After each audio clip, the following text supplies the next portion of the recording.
Right, our dough has been resting for half an hour. I did end up putting it in the fridge because it was maintaining too much heat and I wanted it to chill down. That was the only reason why. It would have been fine out, but anyway, we are where we are. So we move on, we adapt. So our no yeast dough, which was pretty simple to make and put together. All I'm going to do is I'm just going to get a little flour now. And I'm going to divide it into 6 portions. So I'll go half one way, something like that, and get roughly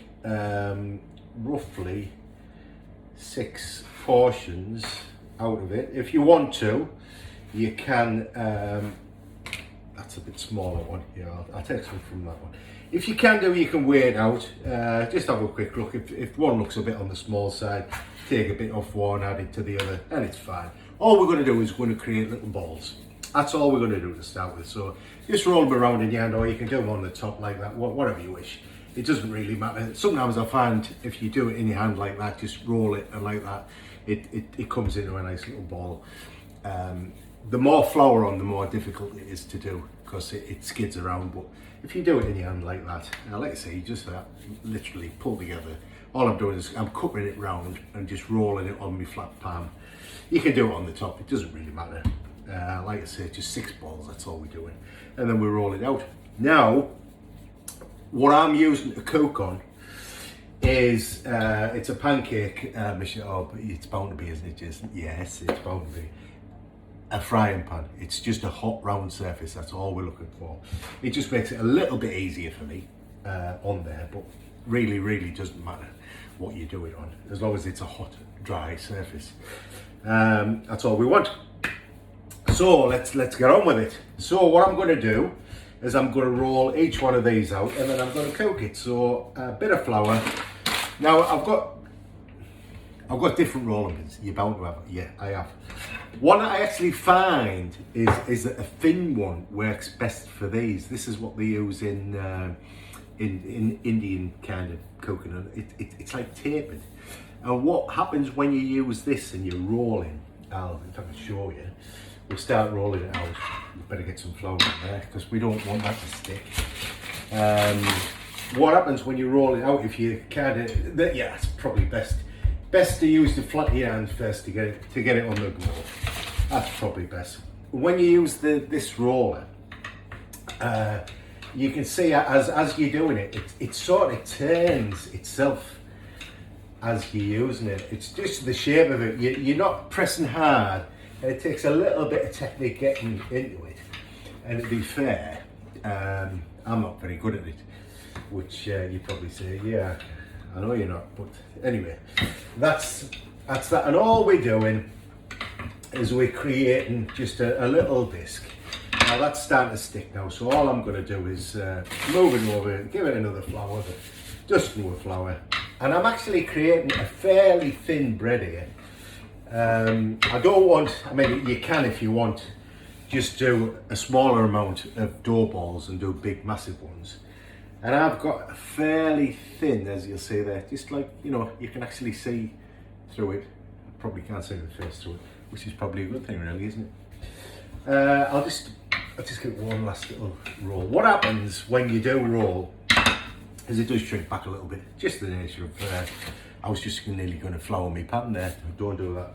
So what I've got, so that's up to temperature. It's not screaming hot, about midway.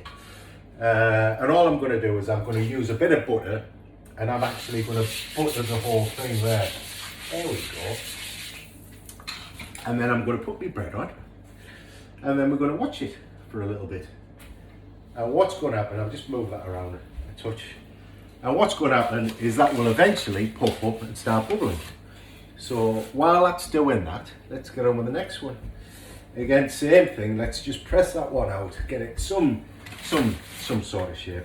Again, I'm covered in flour. Honestly, I feel like the B-roll man. Just always covered in muck in the kitchen. And before you say, why don't you wear your pinny? Because my daughter will be saying that. It's because I keep on forgetting. That's all it is. So as you see, as you're using that, if you get good at doing it, which clearly I'm not, it will start turning around as you're doing it. And the reason that isn't, it's sticky. Let's get a bit more flour on there, let's get it organised, yes. Let's get this sorted. There we go. There we go. It's starting to do its little thing now. It's starting to do its little. There we go. Yeah. Another 300 of these, and I think I'll probably be. I'll be somewhere near. Can you see that starting to bubble up already? Let's have a little look. Let's have a little look. Starting to bubble. There we go. That's what we're looking for.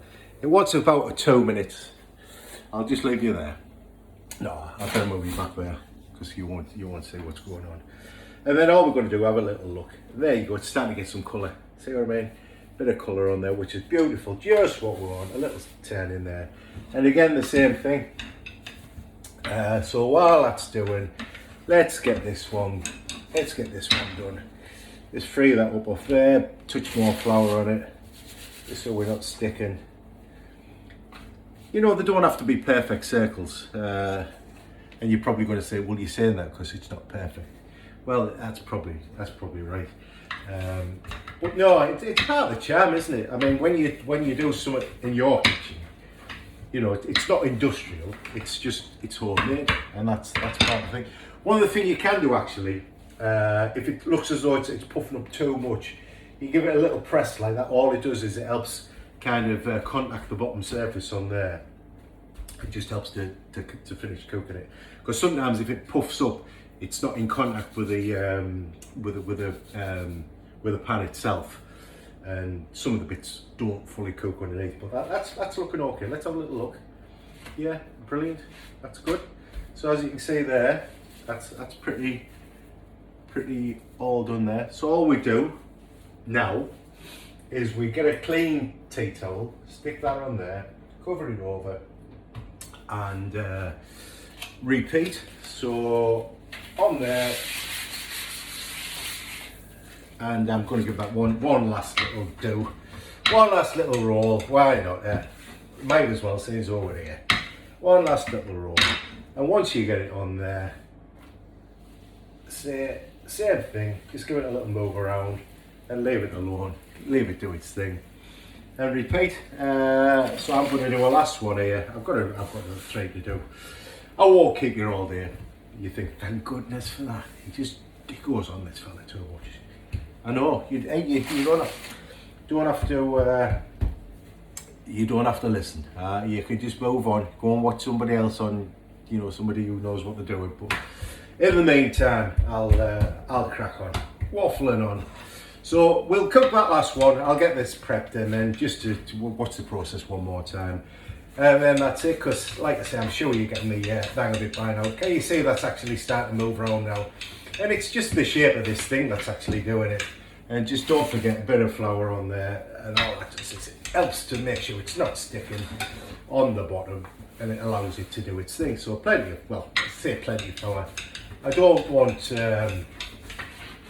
too much, but it just won't enough. There we go. Just so it's not kind of sticking on there. You want to watch them when the ladies that do this all day they make hundreds of the things. Not just ladies, men as well do it. But and when you see them do it, you just think, flip the heck. You just like, you see I'm fannying on doing this. They're doing it in a few seconds, and you just think, how have you done that? But it's skill, isn't it? If you do something over and over and over and over again, you get good at it. So there we go. Let's spin that over. There you go, a nice colour on there. And like I say, what you can do is you just press that, make sure it gets full contact with there. And like I say, 2 minutes either side, and jobs are good. So I'll just give that one final little dust. If we can get some flour on there, it'd be good. One last little go.